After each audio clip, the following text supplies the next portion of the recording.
Well, good morning, everyone. Good morning. We are so excited to have you here. We're so excited to finally be back in person. It's been some time, and it's so wonderful to see all of your smiling faces here today. Being able to reconnect with people we haven't seen in months is just so lovely. So thank you so much for being here. If I haven't met you, my name is Sarah Combs, and I'm the CEO here at University Area CDC. And it's my pleasure to welcome you to the 2021 fourth quarter gathering of the University Area CDC Partners Coalition. I'm excited for you to hear about some of the current initiatives happening in the university area, as well as our community investment and focusing forward community segments, which engage panelists in real open dialogue regarding issues and opportunities that our community is presently up against. If you're joining this group for the first time today, welcome.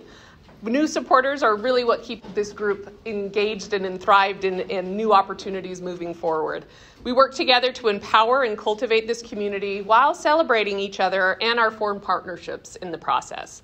So we're happy that you've taken the time this morning to be with us today on this beautiful fall weather day. Wasn't it gorgeous this morning? Brisk and nice. It was just such a nice change in the weather.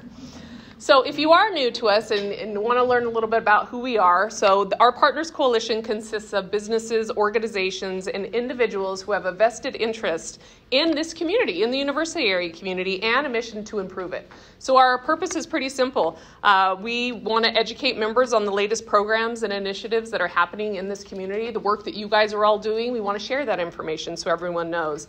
We want to generate collaborative funding opportunities so we can do more with the resources that are being put into this community. We want to share timely resources and information and common initiatives whenever possible.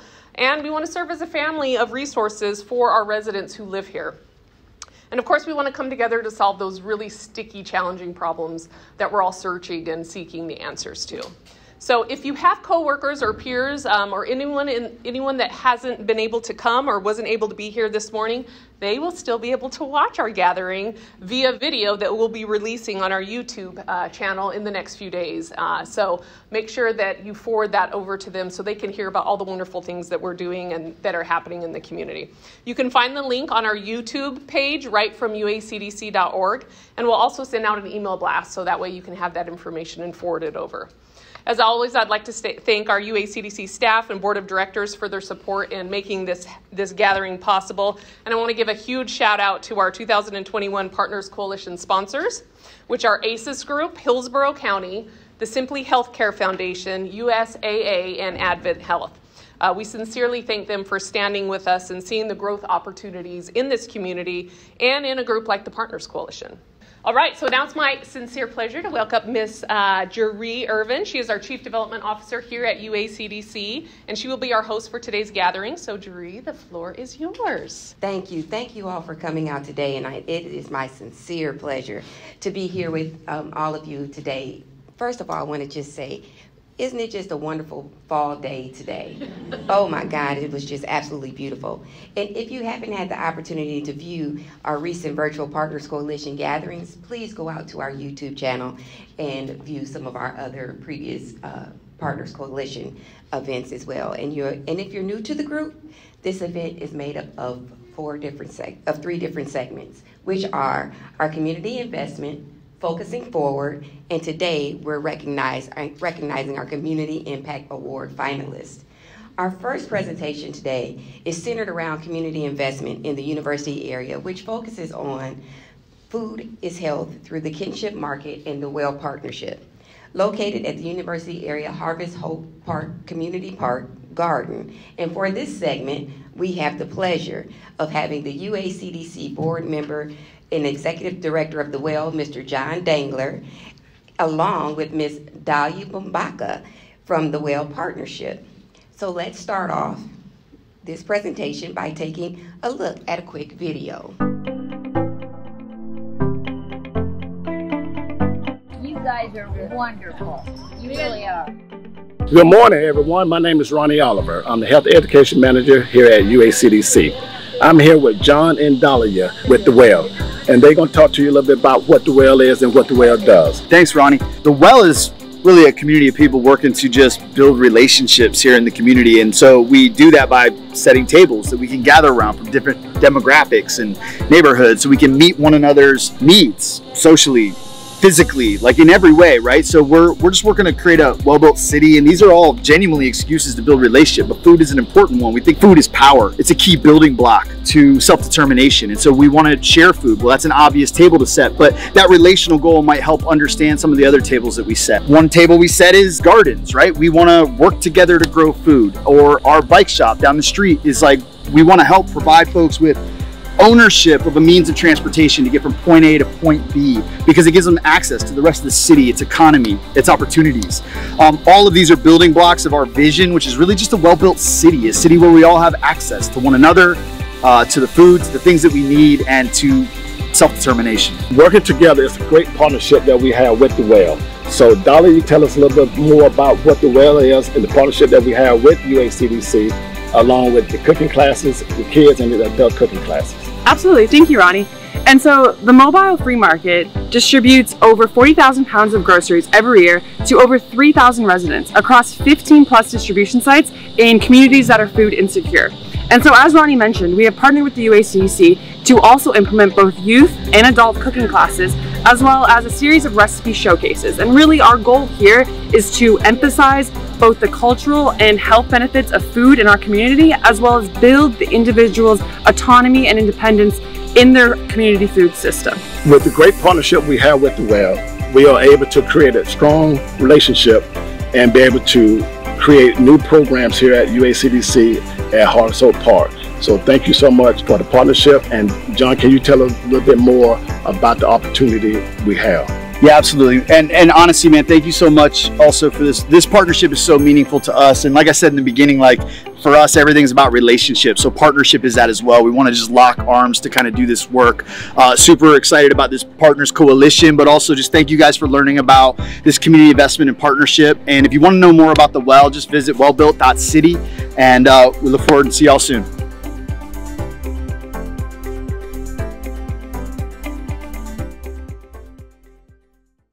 I would like to invite John and Dahlia up. So first of all, I would just like to ask you a little bit more. Could you explain a little bit more about the way in which you guys are engaging with University Area CDC and other areas within Tampa Bay through The Well? I think I said a lot in the video about like really this idea of relationship at the center of everything we're doing, and this is included in that, right? So like building relationships with one another, building relationship with the UACDC, the rest of the Partners Coalition here, as well as just the neighbors around the community. We really find that it's in relationship that we're able to, well, hear one another's needs and address one another's needs. And so this, by the way, I don't think we got much into this in the video, but we also, one of the things we've locked into here with this relationship is sometimes in relationship we have assets and needs that correspond with one another. And so as we were building a relationship here, I was like, hey, Sarah, there's a bus that's always sitting out here in the parking lot. It doesn't seem to be doing a whole lot.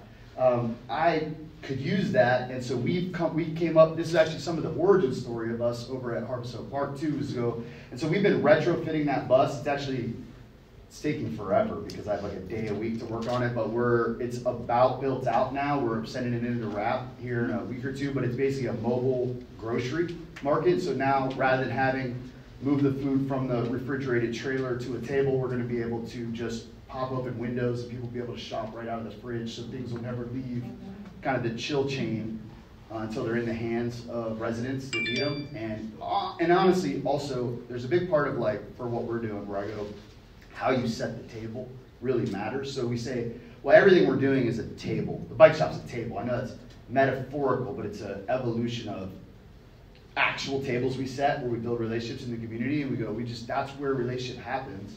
But how you set the table really matters. Like the tablecloth matters, the centerpiece matters. And so we want to grow this thing into the most dignifying experience possible, right? Where it isn't just, I mean, honestly, when we started doing this, it was a black, some of y'all know the truck, it looks like a Mad Max black pickup truck with cardboard boxes of food that should be in the fridge, in the back of the truck, in cardboard boxes and a table. But it's like, you start doing what you can, but we've been growing, and partnerships like this are what are gonna help us kind of evolve and offer and honor the dignity in our neighbors in a way that we aim at.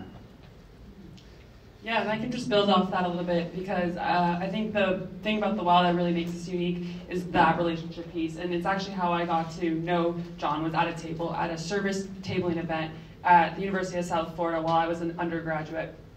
And I just started that initial conversation, and we recognized that we shared some of the same values and same convictions and same goals of really addressing this community from a culture-centric approach and a community-centric approach. And so a year later, that translated to me reaching out to John and asking if he was interested in helping to move the needle a little bit further in food insecurity towards what is kind of an evolving field in this space, which is food sovereignty. And really all that means is, can we get people that have been coming to the food pantry for 10, 15 years to stop coming to the food pantry? And not because we don't want to keep serving them, but because we want them to have that independence in their community food system. So not having to rely on a food pantry to pop up, or having to rely on EBT or SNAP. And even if they do, how can they utilize that better? And so that's really where WELL Fed is designed, which is an organization as part of the WELL. And what we are convicted in is, again, the table is our place to create relationship, but getting people to be participatory in setting that table. And so WELL Fed is designed to have cooking classes, nutritional demos, for both youth and adults. It really recognizes that, you know, we all love kids and it's great to work with them and they are our future, but a lot of the times their parents are left behind in those missions because it's not as glamorous to work with a 30-year-old or a 40-year-old as it is to work with a 6-year-old who is totally receptive to everything that you have to share. But it's equally as important, and if not more important, because at the end of the day, in their own homes, they're responsible for their table and they buy the groceries or wait in the line at the food pantry. And so, yeah, we really try to address the entire family unit with WELL Fed. And that's why it's really great working with the UACDC, because you have such a reach in your community, and a lot of community members that look to this space as a safe haven, as a place where they feel like they're being invested in and that their needs are being met. And so we just kind of get to kind of bring those into our family as well and serve them in that way. That is awesome. Awesome. Could you tell us a little bit more about the nutrition classes that you are holding over at Harvest Hope Park and how that's making an impact on the university area community as well, Dahlia? Yeah, absolutely. So one of the programs that we're doing over at the Harvest Hope Park is on the 4th Fridays, and it happens in conjunction with the food pantry as well as the garden workday. And the reason we designed it that way is so that we could capture more people into the garden and get them to, you know, see the entire process. And so that's everything from planting the seed to consuming the food and how to prepare it, and then back into composting. And so what that can kind of look like is just us setting up a table. We feature an ingredient, a different ingredient every month, and we try to always emphasize that that ingredient is either in the pantry or in the garden, so something that is accessible. So even if that might be something that's, so a little thing that's unique I think about our pantry is that we get a lot of, sorry, our free market is that we get a lot of fresh produce and a lot of good, healthy food, being that we pick up from Whole Foods at the end of the day. And a lot of people were leaving what some people paid $20 for at Whole Foods behind because they just didn't know what to do with it. Because it was kind of unique. You know, we got things like bean sprouts and artichokes and eggplants and zucchini. And so intuitively, you see an artichoke. Does everyone know what an artichoke looks like? The first time you looked at an artichoke, it's kind of bizarre, right? And if you've never seen that your whole life, what are you supposed to do with it? So yeah, we just featured those different recipes and always emphasize zero waste in it. And yeah, interact with the community in that way. That's wonderful. We are very thankful to have you guys over at Harvest Hope Park as well. John, can you tell us a little bit more about the free market and how you're really making such an impact in the university area community, as well as the overarching, the WELL. I know the WELL starts off as the overarching the WELL, then we have the free market, and we also have well-built bikes. But all of that, fighting food insecurity, food sovereignty, and the ways in which the WELL is really tackling that in the Tampa Bay community.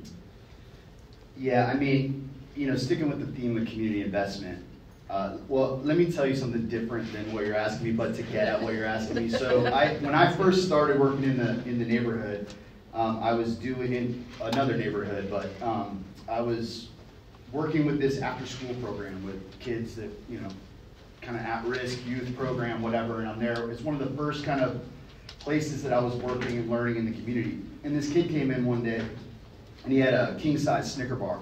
And he was like, you know, dancing, super excited. I got this king-size Snicker bar, and I wanted it. Everybody wanted it. Everybody wants it, right? And I watched this kid, without being told, open the Snicker bar and break a piece and give it to a kid, and break a piece and give it to a kid, and break a piece and give it to a kid. And then in the end, he had a bite of this Snicker bar. Nobody told him to do it. And I'm not a super emotional guy, but I legitimately like choked up. I had to like walk out of the room. And the conviction was, well, that's a better human being than me, one. But two, I realized that knowledge of what it's like to not have a Snickers bar equals sharing. And that's actually what Social Security means. So Social Security, that Snicker bar was invested well in the community, because tomorrow someone else might have a Snicker bar, right? And honestly, at the heart of what we're doing, and it's why I'm not in love with words like pantry and this and that, I'm like, this isn't,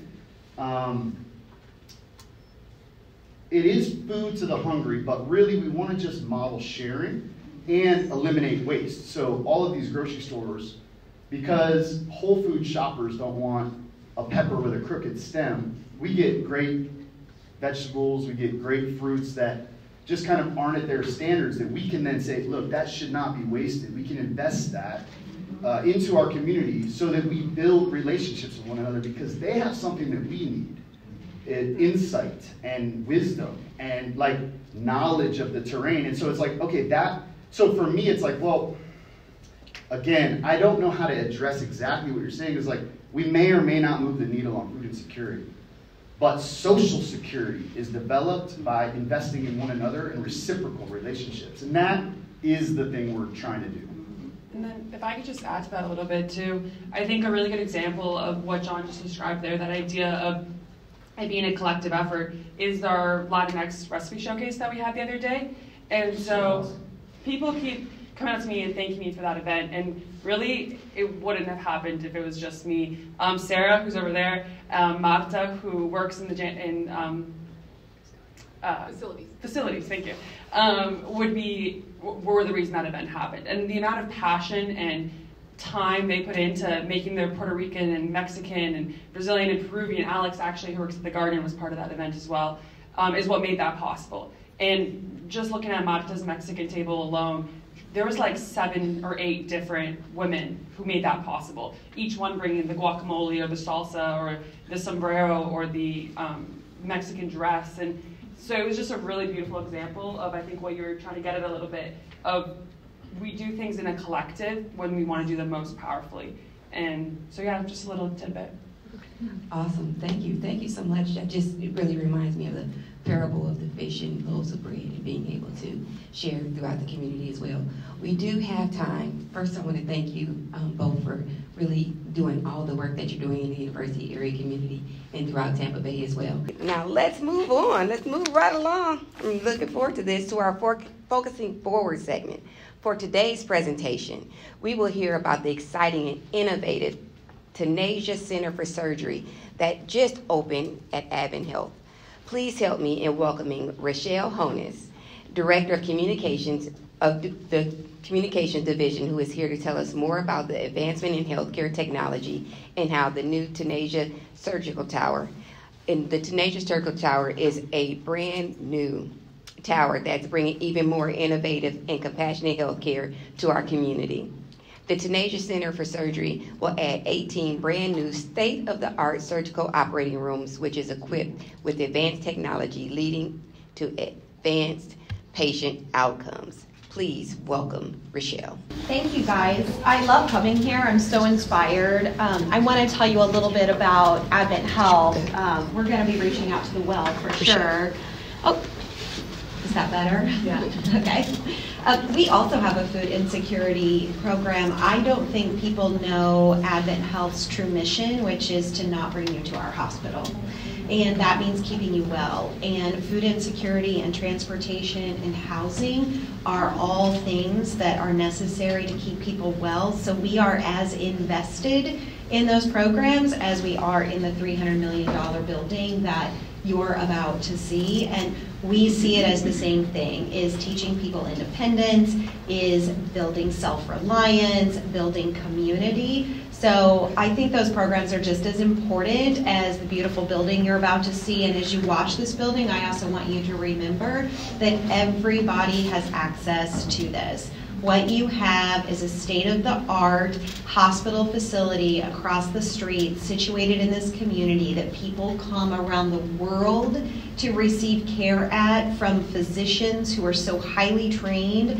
One of our surgeons in this new building, there's only 36 people in the entire world who have the training he has. There are 2 in the United States, and only 1 has the robotic system to operate with, and it's across the street. And everybody has access to that. Not the people who can afford it, not the people who fly in or get physician referrals, anybody who comes in and needs it. So while the building looks beautiful, please know that it is not out of reach of access, because access is why we built the building. Take a look.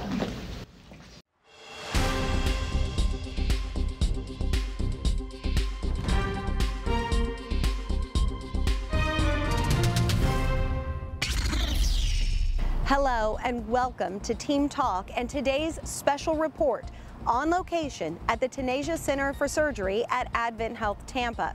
Today is opening day of the facility, and we were here just a few days ago as crews put the final touches on the largest surgical expansion in Tampa Bay history.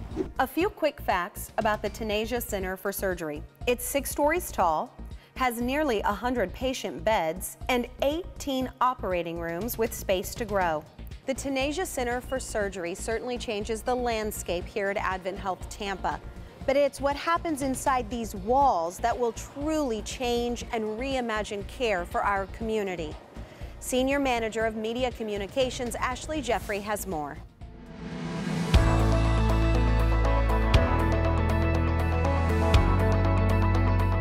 Advent Health Tampa, the flagship hospital for the West Florida Division, has opened its door to the premier healthcare facility in Tampa Bay, the Tenasia Center for Surgery. After 2.5 years of watching this happen, it's just super exciting to me, and I'm very proud to be part of it.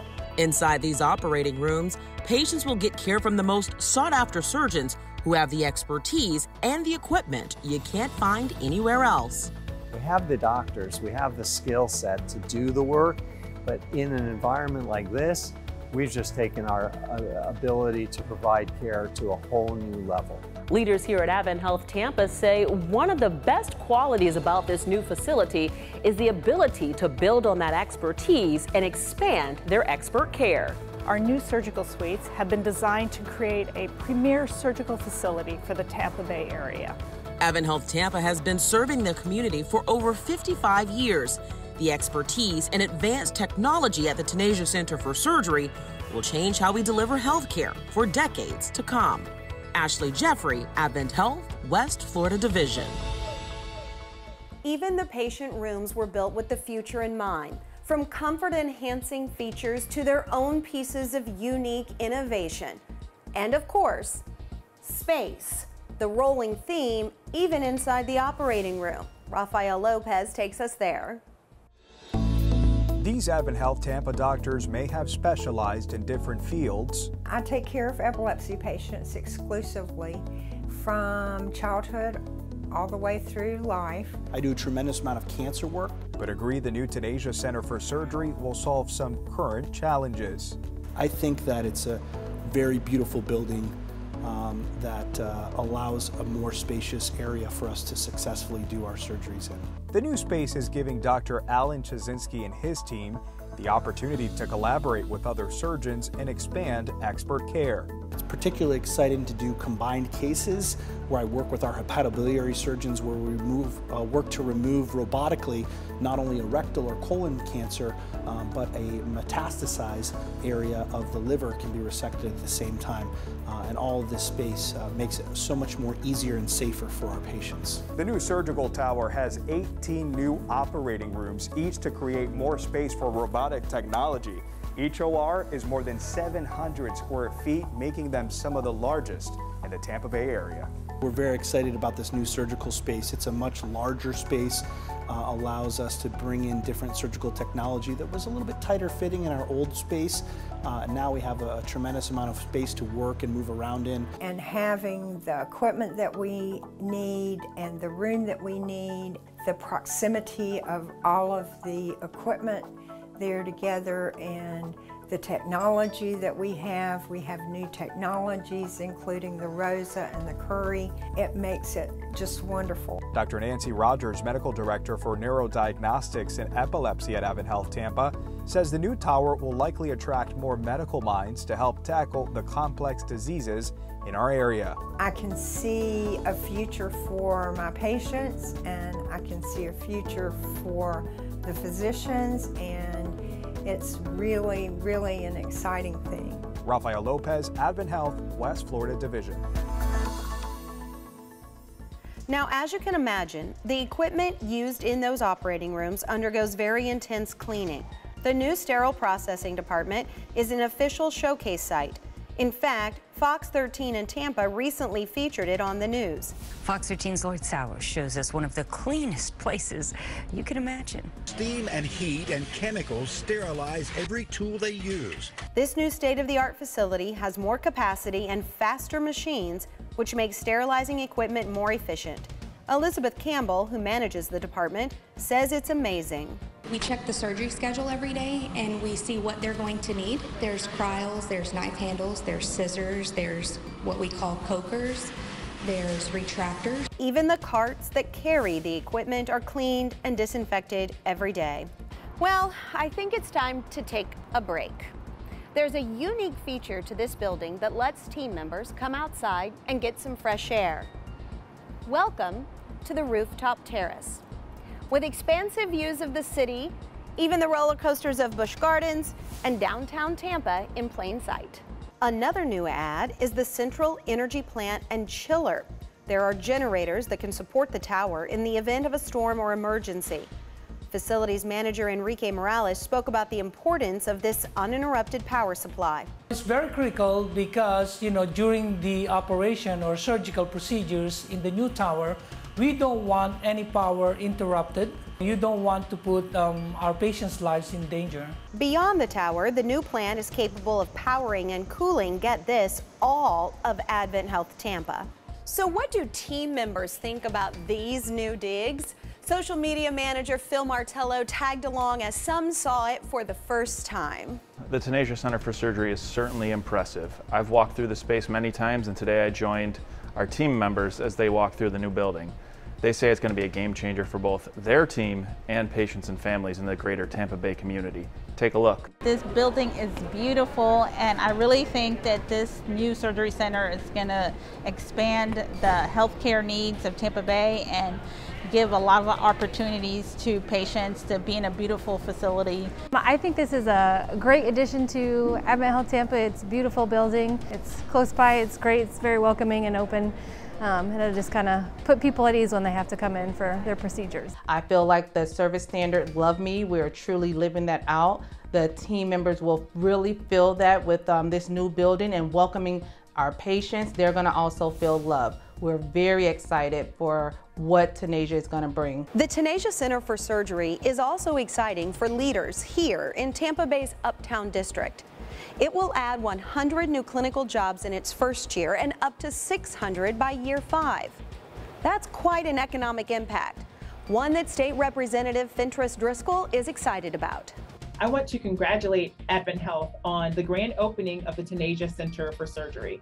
This is going to be a wonderful addition to AdventHealth Tampa. I'm also very proud to have the Taneja Center for Surgery right here in the heart of my district, District 63. One thing we haven't mentioned yet is all the great work Foundation West Florida is doing to help make this project a reality. As a nonprofit organization, fundraising for the $256 million project is essential. The largest gift we've received is from the Taneja family of Tampa. It's why the name is the Taneja Center for Surgery. The donation was made in memory of their son Mandeep, who was treated here by our specialists for his cancer. The family was inspired by our vision for innovation and big ideas and wanted to help build a facility for the future that would benefit others. Along with the Tanejas, there are several other people who donated to this project. They are honored here in the lobby. Someone also donated to the very special chapel inside this building. Our mission and ministry team recently held a special dedication to bless the new chapel. It's a special place for healing, quiet, and introspection for all to come and pray. The foundation has raised more than $17 million for projects like the chapel that make up the Taneja Center for Surgery, and it's all thanks to these generous donors. We know this will have a lasting impact on patients and the community for years to come. Thank you for watching today's special report on location from the Taneja Center for Surgery at AdventHealth Tampa. We certainly hope you enjoyed this inside look at the facility, and we wish all of the providers the best today on opening day. Thank you for being part of AdventHealth. We'll see you next time.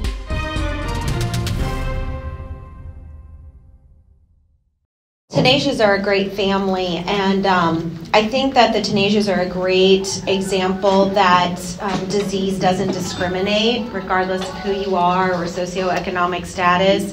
They went around the world looking for a way to save Mandeep's life. He had brain cancer and it spread to other organs. And when MD Anderson, they flew in doctors from Mexico, they went to Mayo, but the timing was such that in the midst of that, about a year into their journey with Mandeep, we hired a physician named Dr. Raul Oliveira, and we purchased a robot for him that has NASA-built technology in the robotic arms that allows Dr. Oliveira to remove cancer in the brain that other technologies don't allow. So when Mandeep came to us, his cancer had spread. One of the doctors, you saw Dr. Chazinski that does the colorectal cancer, removed some of the spread in his digestive tract and called Dr. Oliveira and said, you want to look at this patient.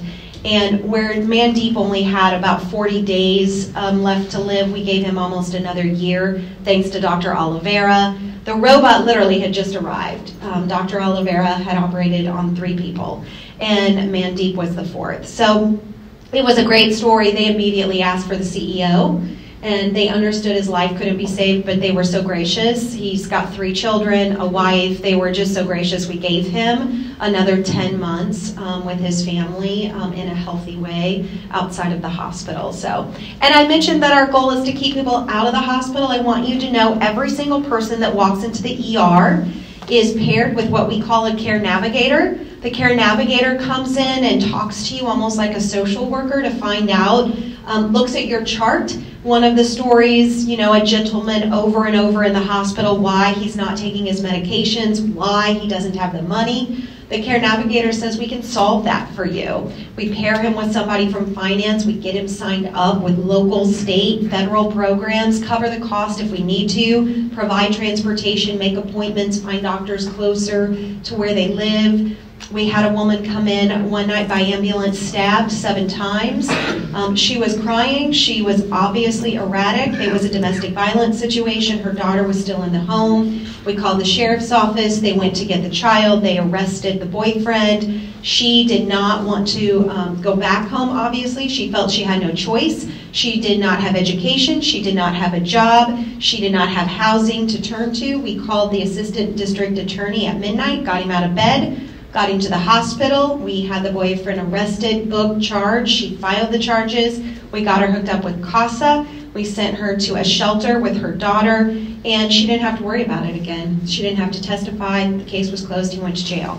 So we are more than a hospital. We are so invested. We love partnerships like this so that we can help more people. I do want to let you know we have a career expo coming up next week. If you know anybody looking for a job, we are hiring for 1,000 positions here in Tampa. And so we are looking for people in all areas, from food service to valet to landscaping, facilities, sterilizing. So please don't think because we're a hospital we only have clinical needs. We have non-clinical needs as well. And then we are teeing up a new hospital. We are going to be going to the Riverview community. It's one of the fastest growing.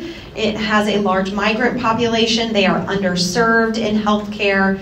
We have spent the last 2 years building ERs, imaging, getting cardiologists out there, primary care physicians, and in 2 weeks we will break ground on a hospital for that area as well to bring these same kinds of services but closer to home for them. And we'll be hiring 1,300 people for that hospital in clinical and non-clinical. So spread the word for sure.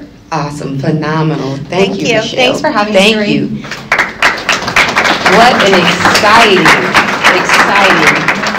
opportunity with Advent Health. So if you know anyone who is looking for a position, feel free to let them know about the upcoming job fair as well. So on behalf of the Partners Coalition, I'd like to thank Rochelle and Advent Health for taking the time to join us in discussing the advances in healthcare through the amazing advancement with the Tanasia Surgical Tower as well. Achieving equity in healthcare often means eliminating and reducing barriers to social and economic resources that often affect individuals' health, for sure, as well as providing care that does not vary in the quality because of someone's personal characteristics such as their gender, ethnicity, geographic location, or socioeconomic status. So thank you very much, Advent Health, for being such an advocate for the community. Okay, it's time to move on to shine the spotlight on some of our fantastic organizations and businesses that are doing great things in the university area. Tampa IP and the University Area CDC came together to create the University Area Community Impact Awards as a way to recognize the outstanding organizations that have shown true leadership by working together to build a cohesive community. These awards were created to honor the vital role and the commitment of our community partners in the work that they're doing to transform the university area. And we are excited to announce the finalists for this year for the awards that will be presented next Thursday at the Tampa IP Gathering over at Uptown at Rhythm. Or Rhythm at Uptown, let me say it the right way. Okay, and so the award categories are Community Catalyst, Community Corporate Change Maker, and the Creative Cooperation. So please help me in recognizing the following finalists. Amrock Fab Labs, Blue Sky Communities, Mr. Harold Jackson, Junior Achievement, The Cell, and Well-Fed Communities. Congratulations again to all of our finalists, and we're looking so forward to the Innovation Gathering next Thursday where the winners will be announced. Thank you so much for these wonderful organizations who are making such an impact in our community each day. And we see you and we appreciate you. And with that, I'm going to turn it back over to Sarah to close us out. Gosh, I don't know. I'm like, hearing all your stories, it's got me energized and excited to think that we can take on anything as partners in collaboration. So it's been a true pleasure to spend this morning with you. I truly hope that you found value, insight, and inspiration in our gathering this morning. Our resource tables are still in the rotunda, so please make sure that you visit them on your way out and learn more information about what they have to offer. We have some really great ones that I know I want to learn more information about as well. You also may have noticed that the slides that we're playing at the beginning of the gathering with the details that are coming up on events, initiatives, and programs, that we're currently offering by UACDC. We're going to put those up again in just a moment so that you can take a peek of what's going on that you might want to be involved with or refer to. I feel like the month of November, we have like 2 events a month or a week. There's just so much going on, so make sure you plug into those. And we are just days away from our University Area Annual Gala, a masquerade affair, on November 6th. If you've been there before, you know that it's quite a party, but it's not just a party, it's a party with a purpose. On that night, we will be revealing our plans for our cultural campus, which you'll be able to see, touch, and feel through our 3D model that will be displayed. And a special shout out to Amrock for helping us with that 3D model. So make sure that you come out and you take a look at that, because you could hear about it, but when you get to see it and feel it and see the different dimensions on it, it brings a whole new level. So I invite you to do that. And then lastly, I'd like for you to save the date of Thursday, January 20th for our first quarters, that's 2022, our first quarters Partners Coalition gathering. We intend for that gathering to be, again, in person as long as COVID cooperates. So please make sure that you plan on joining us then. And until then, please make sure and be safe, stay focused, and make a difference. We will see you soon. Thank you so much for coming.